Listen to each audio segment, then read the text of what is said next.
Ubisoft has a lot riding on Assassin's Creed Shadows, and that's not just me saying that, the headlines are saying it too. Shout out to Paul Tassi at Forbes. And I've had the chance to play Assassin's Creed Shadows early over the past couple of weeks, digging into the full game to really get the chance to deep dive on the world, the story, the combat, and everything else Ubisoft is packing in here. And let me tell you, I didn't think I'd be saying this going in and coming out of my preview a couple of weeks back, but not only has Ubisoft delivered a good game with Shadows, I think this is one of the best Assassin's Creed games, period. Now, I played about 15 hours of the game so far, and just like with any game, Shadows isn't one that I want to mainline because that wouldn't be fair to my experience, to the game, or to you. A world with the size and depth of Assassin's Creed deserves my undivided time and attention, so that's exactly what it's getting. But I've been focusing on the main quest line and doing a little grinding on the side quests, leveling up my hideout, and testing out the full experience to dive in and take the time to get a taste of just about everything this game has to offer. And it's got a lot to offer. If you haven't kept up, Shadows finally takes Assassin's Creed to a setting that fans have been wanting for a long time, feudal Japan, and you've got a dual protagonist setup with Yasuke and Naoe, two very different protagonists with two very different playstyles. Now, I'm not trying to spoil anything here, but as the story goes on, Naoe and Yasuke both start to combine their powers and fight to get revenge and right the wrongs of their past, and that specifically means fighting this shadowy underground organization that has the goal of power and control. And if you aren't picking up on it yet, there's that Templar and Assassin DNA in here. But once you get onboarded into the game and start riding through the world, it is breathtaking. I'm talking AAA Sony level quality with some of the lighting and foliage and the way that they've pieced this world together. Now, everything in Shadows, from the main story to the side quest, run through the objectives menu, this big sprawling map that illustrates all of the to-dos that you've got on your list for everything you're doing, and there is clearly a lot to do here, even based on my time with it so far. At points, this menu can kind of be overwhelming, but compared to a basic list of objectives, this feels like a better way to lay everything out and make it make sense for the player. But one choice that Ubisoft made here is going to be pretty divisive. They try to make Assassin's Creed Shadows less of the standard loadout of choosing your mission, going to a clearly marked waypoint, and then doing whatever you need to do there, and then rinsing and repeating through the story. This time around, you have clues about where your objective is. It's in a specific region, near a specific town, and near a specific landmark. You can either head in that general direction and hold down the left trigger to focus and find a blue dot, which is the objective you're going towards, or send scouts from your little troop of warriors to scope out the land and unlock a more focused area for you to search before heading that way. These scouts can also be used to gather resources to take back to your hideout, and we'll talk about that more in a minute. But back to the navigation,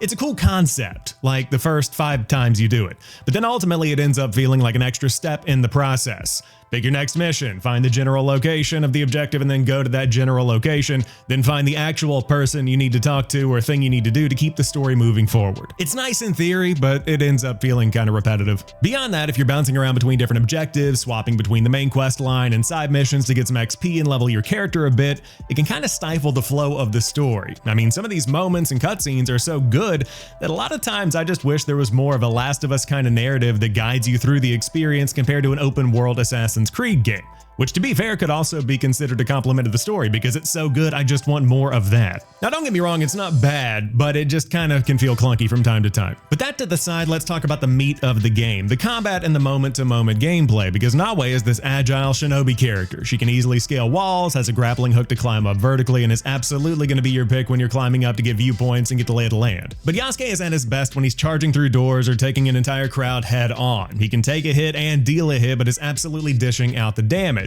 And both of these can hold their own in open combat, but when it comes to sneaking around versus going in guns blazing, Yasuke or Naoe are going to be two different choices for you to go with. Now, I mentioned it earlier, but I had the chance to go hands-on with Shadows a few weeks ago for a remote preview, and I'm not sure if playing locally just feels different and there's less latency, or if they dial back the difficulty a little bit, but the combat feels drastically more natural, and I feel way more equipped than I did during my preview. Naoe and Yasuke can both hold their own during combat, but it's still the setup I had during my preview. You had better be good at dodging, parrying, and blocking as Naoe, because a few hits and she's down for the count. And when it comes to that combat, there are 3 different types of attacks. You've got the white single hits that you can parry, blue with multiple hits that you can also parry, and then red attacks are attacks that you have to dodge. You cannot parry those at all. Combine that with a ton of enemies coming at you at once, and even some ranged attackers thrown into the mix with guns or bows, and things can get out of control pretty quickly if you go in katana swinging without a plan on how you want to attack. Now, one thing I do want to say that's gotten more clear as I've gotten deeper into the game, it is designed for you to swap back back and forth between characters from time to time. Ubisoft does push you to try different playstyles at certain points,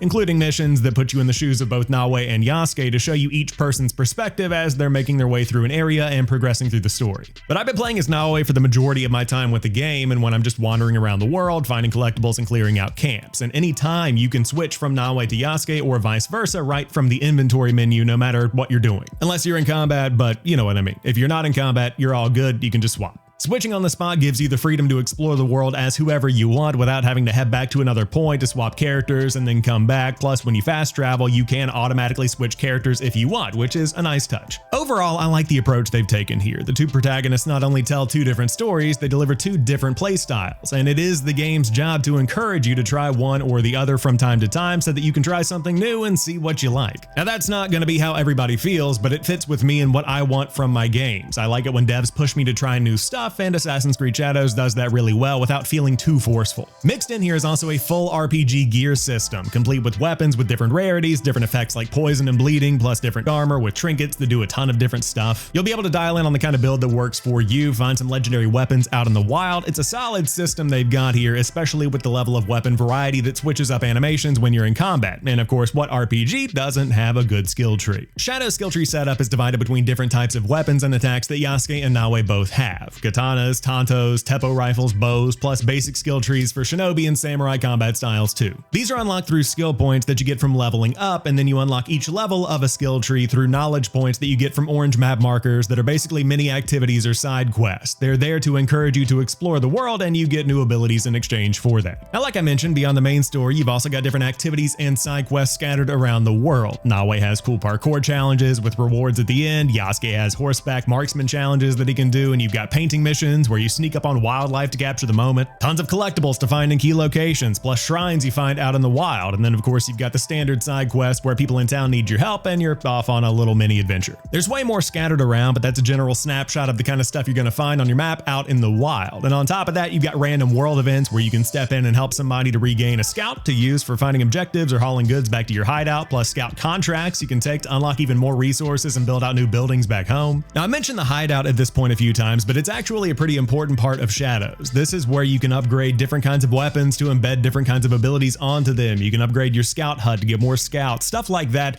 enhances your overall game experience. And adding decor and pets you find around the world is also an option too. You can really spend as much time as you want here to really make it home and lay out your entire little plot of land, and you can wander around it and see it for yourself in game. It kind of adds a additional level of simulator depth to Assassin's Creed Shadows if you do choose to spend time here. Now, is this my favorite part of gameplay? No. Did I find myself actually taking time to lay this out the way that I wanted it?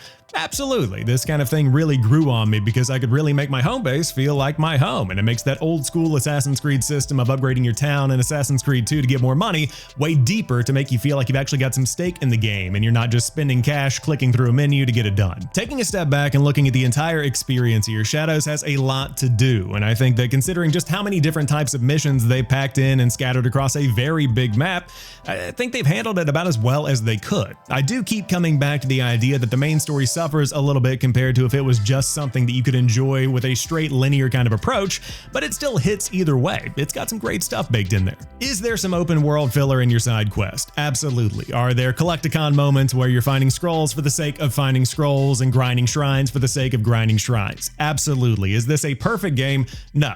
But I see this as an evolution of the Assassin's Creed formula. It's got what fans of the RPG style games are going to expect at this point in the game, where you're given a huge open world with a ton of different activities. But they all connect together to give you new gear, new skill upgrades, new hideout upgrades. It's a game that makes almost everything worth your while, even if the mission structure can make things feel a little bit disjointed if you're just bouncing around from objective to objective. But the thing that I keep coming back to with Assassin's Creed Shadows is that it's one of the best looking and playing Ubisoft games that I have ever played. And like I said at the top of this video, Ubisoft had a lot riding on this game.